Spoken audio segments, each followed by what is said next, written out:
We're going to find out very shortly. And I think they showed midway through the second half that they did believe they could win it, but you know, Kerry now have rocked them back onto their heels, and we're going to really see what Donegal's big game temperament more than anything else is like in the last 4 or 5 minutes.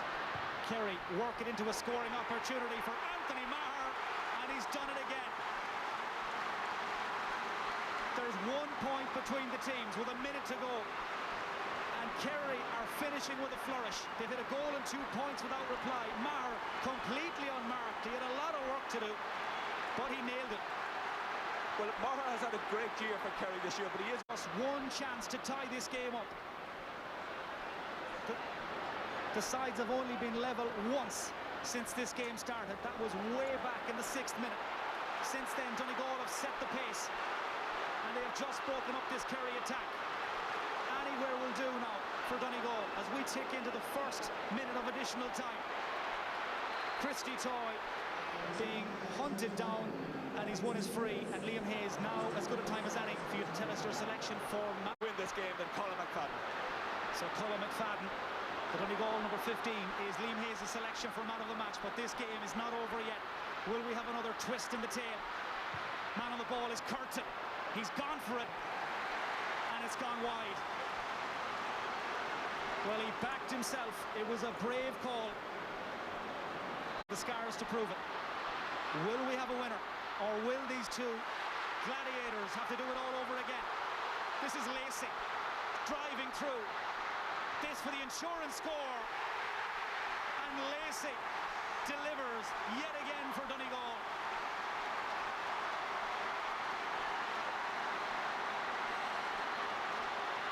They refused to be denied, and it was Lacey who found the energy to drive downfield and hammer over what must be surely the final nail. He did it perfectly. He had Colin McFadden inside, but he actually backed himself, got into position, and got the score that should win this game for Donegal. But we spoke about big game temperament a few minutes ago, Mike. Donegal have shown that they have that composure, and they need to see out the final minute. Donegal supporters whistling furiously. Jim McGuinness's team are on the brink of a famous win, another famous win. What a difference 2 seasons make. Kerry fighting for their lives, fighting to stay in the championship. Aidan O'Mahony drops it in around the house. Up goes Donaghy. He's surrounded. And it's all over.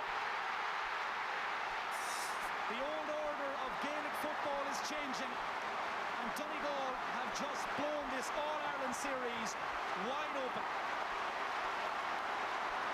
The Ulster champions have won the first ever championship meeting of these two teams and qualify for the second successive All-Ireland semi-final. Be an extreme feeling of relief as well, because you came very close to throwing that away toward the end. We did. We nearly threw it away, you know, with a 6-point lead there, and you know, we were in relative control of the game at that period, and then goal goes in. Goal's a big game in championship football, obviously, and we nearly paid the ultimate price there. Kerry came back at us very strong, you know, but thankfully we got one ball in the middle of the park there when it really mattered, and Carroll came onto it and kicked a very good score to put a 2 up, you know. I suppose your own goal in the first half was a really a major score, whether it was Colin McFadden or if Michael Murphy got a touch, but it was a huge score at that stage, because scores were hard to come by. Without a doubt, you know, and I suppose we knew that coming into the game, that a goal would be a huge score in a game like that, but I suppose from our own point of view, we're just happy to get over the line, really. You know, it's an opportunity now to go back to where we were this time last year.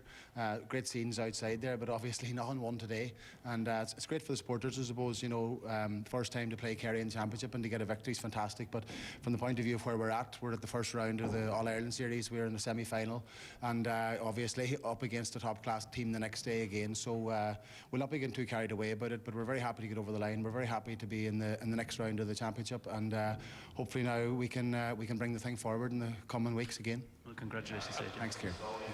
Of course, they had a 6-point lead, and as you already mentioned, David, Kieran Donaghy's goal would have been highly controversial if there had been a draw in this game today. I tell you now, there would have been serious trouble for Marty Duffy, because, you know, the rule is you cannot be in the square until when the final pass is played. The final delivery of the ball is there now, and Kieran Donaghy is 1 foot in the square. I don't think so. I think if you look at that, Kieran Donaghy was on the verge of the square now. If you're going, look, Which side of the verge of the square are you talking about, Zara? He's the Kerry eyes on him now. You're either in the square or you're not in the square. He was in the square. He's a big man. He was part of half and was outside the square.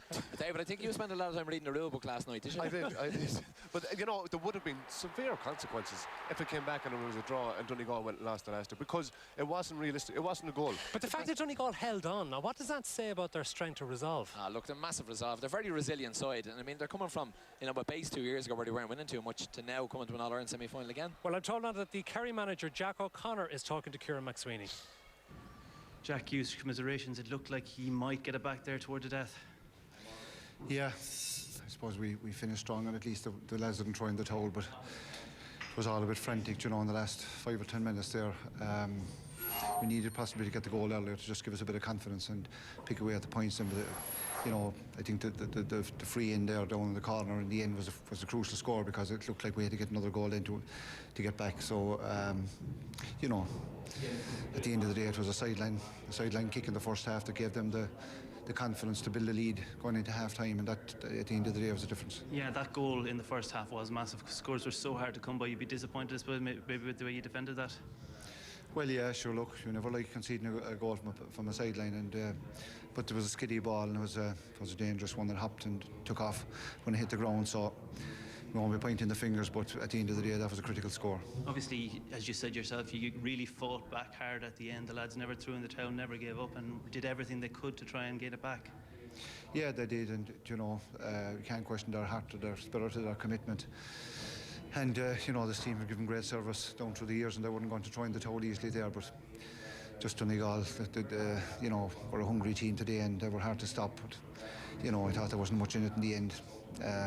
A break here or there, you know, went against us, and I just want to wish Donegal well now. You know, they're up against a good Cork side in the semi-final, and it'll be interesting how that goes. But they're certainly going the right way about it. And look, from your own point of view, people will now start speculating about your own future with the Kerry football team. It's too early for those sort of things. Look, it's 5 minutes at the end of a titanic battle there, so we won't be making any decision on that, but we'll do that in due course. We're going to hear from the... Bring to the equation is phenomenal. They got off to a good start. They got a fortuitous goal, which allowed them dictate the terms of the game, and they got men behind the ball, and they made it very, very difficult for the Kerry forwards, and they forced Kerry into bad shot options, and the use of Kerry's possession was poor at times. So, like, they've arrived at the top table now. They've taken out one of the big guns. They moved forward to the semi-final. You know, the better side won today. I don't think Kerry put a surge late on. You know, they had a period late in the second half. They got back within a point, but you know, they showed a bit of character to win that last ball in midfield, and Carl Lacey kicked them into a semi-final. So, all in all, you know, a great performance, and unfortunately, we're going to have to listen to Joe Bradley now for 4 weeks, which is a downside, which, you know. Dick Clerkin, one of the things about it down through the years of Kerry, they've always been so incisiful, and obviously they have the talent of players to be incisiful. But today, on many occasions, you saw them with the ball. They didn't quite know where to go next, clearly flummoxed by this Donegal system. Yeah, as you said, Michael, it's one thing you'd associate with Kerry, especially when you get to Croke Park, knowing what to do in those key moments of the game, be it at any part of the field. But right throughout, right from the start, it was as if they didn't expect Donegal to play it. If Donegal went out and played it, they played all year, get men behind the ball and make the decision making very difficult. You know, Kerry done things that you wouldn't characterise with Kerry, taking the percentage shot, as you can see here with Declan O'Sullivan, giving misplaced passes, misplaced kick passes along the ground. You know, especially today with the greasy ball, the Donegal defender was going to be right up behind every Kerry player, so giving slack balls like that were always going to be penalised. You know, also the Kieran Donaghy, one of the best full forwards in on the square, some of the balls were directed in towards him, were very misplaced, and you can see the way he comes off after the game. He's very frustrated, so it was very surprising. And looking back on the game, you know, they had loads of possession. You know, they won the midfield battle fairly well, but they'll be very disappointed they didn't make better use of that possession over the course of the hour. I think what they forced you to do, Michael, they've done the same to Dublin last year, is when teams are attacking and they're going forward and you recycle the ball, they force you into positions where you end up taking a panic shot, and that happened Kerry a few times. They've done the same to Dublin last year, and it's very frustrating, and none of the marquee forwards in the Kerry forward line got going today at all. No, they didn't really. Kevin McStay, we saw 2 goals in that match, both of them actually, one for each side. Both of them caused a problem for the keeper. They did, and you heard the manager Jack O'Connor talking about the first one was very important because it did let Donegal play they wanted to play.